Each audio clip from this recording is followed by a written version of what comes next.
That's very interesting. The reason I asked that because as you came to my book talk, I have a model, and we talk about the stages of developing undeniable confidence. Yep. And I was curious about how long it takes for you to go from the first stage is external validation, which we ask for others. Hey, do I look good, etc. And the second stage is dependence, which you try to change your skin color or your hair. And the third stage is a redefinition. It's at the moment you start to ask yourself, what does beauty mean to me? And then for you, that was in your 40s, right? You started to really ask yourself. Okay, so when you start to have like real self-acceptance from the moment you ask yourself, okay, what does beauty mean to me? And then you start to redefine that process. When did you start to have that? Is that too detailed? No, not at all. I guess now the question you're asking me is when did I start, or what did I start with for myself? So the question is from what age you started to ask yourself, maybe everything needs to change and to redefine beauty again for yourself, because everyone still thinks this. Most people still think the same. They still feel like you need to look a certain way. But absolutely. But from what age you started to have the sense, okay, maybe I need to redefine it because it's not sustainable to me? Well, yeah, look, I would say easily probably 40, maybe 41, 42, somewhere in there. That's where I sought help. I went to go see somebody. We sort of unpacked a few things that were going on. There's a little bit of depression. I'd been divorced. I was a single mum at that stage. There's a few things going on. And, you know, my therapist at the time said to me, so what are you doing to make yourself feel good? And I said, I'm losing weight.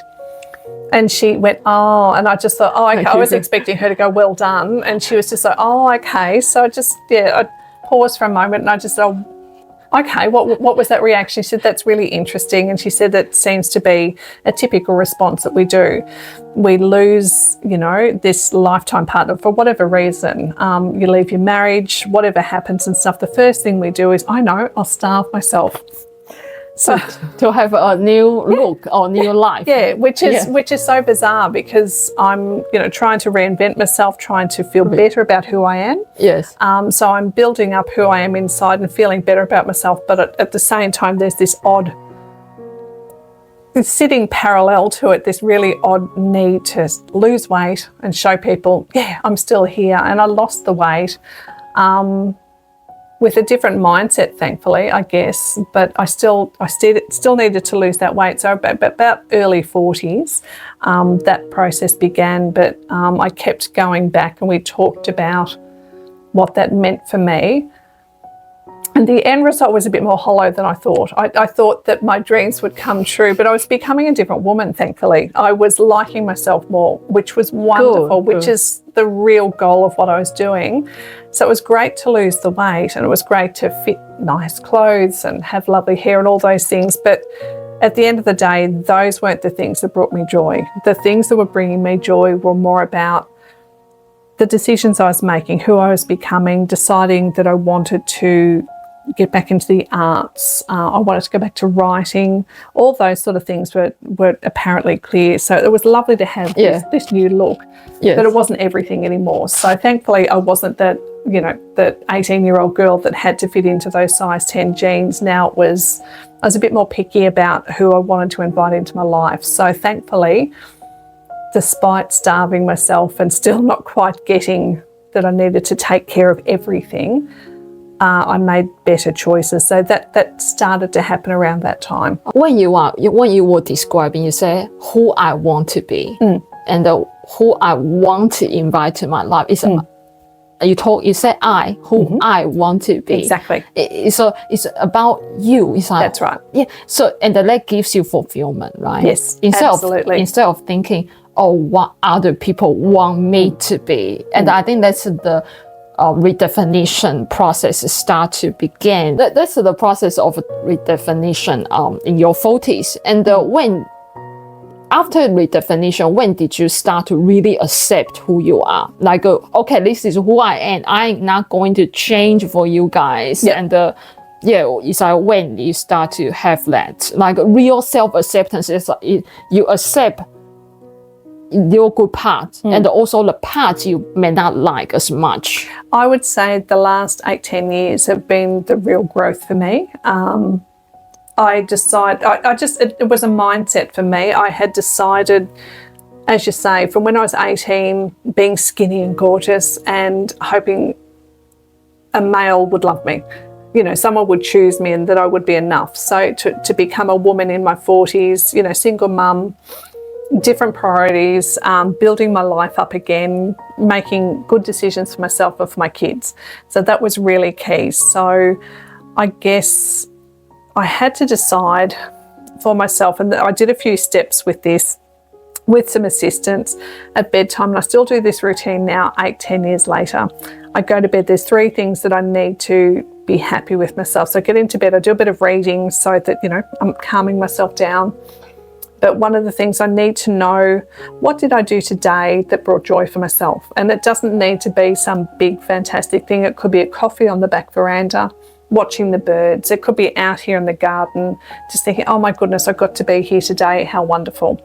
The other thing I need to know is, did I bring joy to somebody else? Did I make somebody else's day just that little bit brighter? And I sort of reflect on that. And then I think to myself, okay, what do I need to do tomorrow that's, you know, going to bring that goal along as well? So it doesn't need to be anything massive, but I'm going off to sleep with positive thoughts about myself.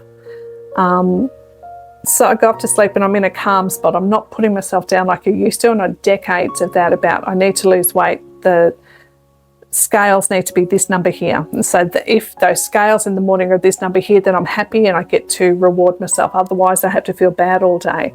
So it changed all that sort of stuff in my thinking. And in the morning I get up, it's the same sort of thing. I sort of take a few minutes to just breathe in and be, just to sort of calm myself down, ready for the day. The next thing is, okay, what's my goal for today? What do I want out of it? And the third thing is, I look in the mirror. I decide what colour I'm going to wear that's going to bring me a bit of joy today. What do I want? And whether or not it's lippy, whether or not it's the way I wear my hair, but I need to be able to look at it and think, yeah, you go, girl, you've got this today. And I pop that, and it's not arrogance, it's just, and I'm forgetting about the scales. They are just, they're there for the doctors. That's what I figure. I will do that every now and then to check that I'm on track, but really that's for them. I used to punish myself. Every morning I get on those scales, and if it wasn't down 100 grams, my day would kind of start off with recriminations, and I shouldn't have eaten that apple, I shouldn't have done this. I'm forgetting all of that now. I need to be able to look in the mirror and think, yep, on you go. And I give myself a smile and I'm on with my day. So, and that sort of sets my tone for the day. And it's funny, but it sets the tone for how people treat me as well, because I'm going in with that inner confidence that I like what I'm doing. Definitely. And people seem to respond to that. So it turns out, how could I not know that at 18, I wish I could have imparted that on myself if I'd known that it's not about this size. Definitely. It's about Definitely. This is the beautiful thing. And Karen, do you feel you are more attractive than ever? Yes, I do. Definitely. And I'm heading for 60. I've got wrinkles coming up. Everything's not quite where it used to be. I've carry a lot more weight, and yet I've never felt more at peace in this body.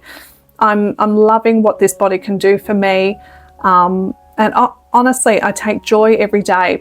And because I do that, people are seeing that. They're seeing past it. They don't care. But if I go into the world sorry and apologetic and making sure everyone's okay with me, waiting for validation, then and sometimes it doesn't come. Whereas if you go into the world and you feel, and I truly do feel, that I'm the best I'm ever going to be, and today's going to be awesome, and I get to be my own best friend, I wish I could have gone back in time and told that 18-year-old, that 13-year-old, that I wish I could have gone back and told my mum that this was far more important than all those beauty standards that were forced upon her.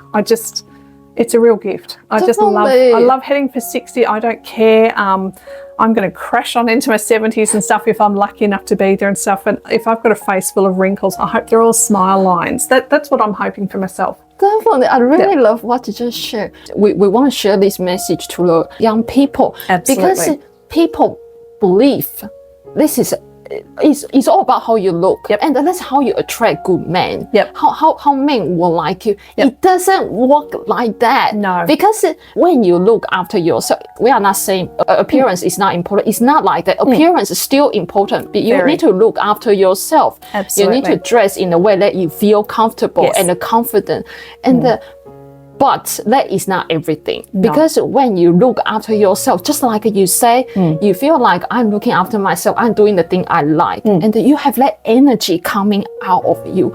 People, they will be attracted by you. It's really surprising. I always thought it was about being this size, about looking a certain way, about all those bits and pieces, and hoping that some man for me, look, it could be for somebody else, it could be a woman, or whatever that looks like, but looking for that validation all the time and thinking that that was enough. But it's such an empty, I'm not looking for it now. So when I get the odd compliment, it's, oh, thank you so much, but I already know. Does that make sense? I already feel I've got it from me. So thank you so much. But I've already got that from me. I feel really cool. Look, I don't think I meet the beauty standards for women. I don't care.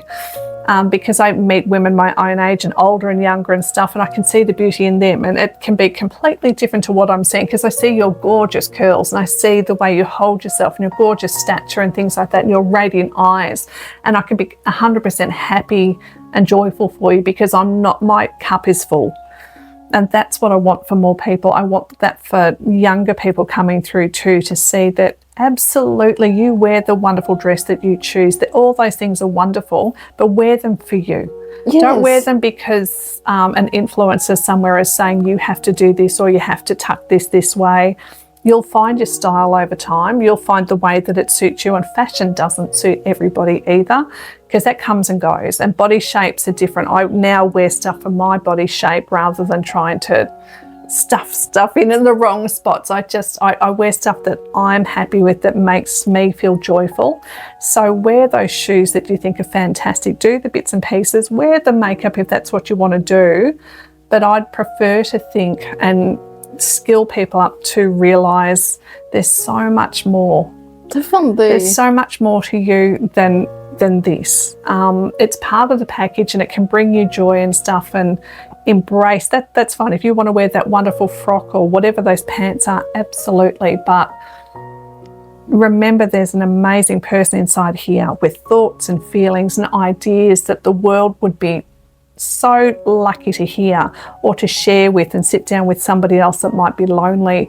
That's the stuff that you've got to offer the world. And when you start to embrace that, it just, I don't know, your life just feels fuller.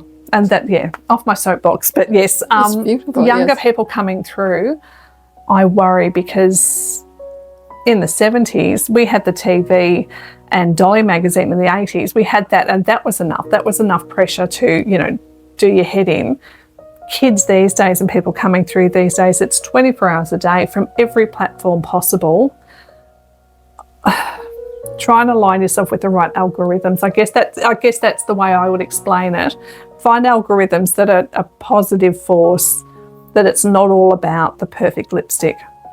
There's so much more in the world, and you are so much more than that. Definitely. And the people, I know some young people will be thinking about, but that's what men like.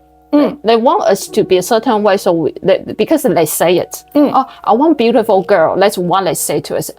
Believe me, if appearance is the only reason, there will be no one will divorce.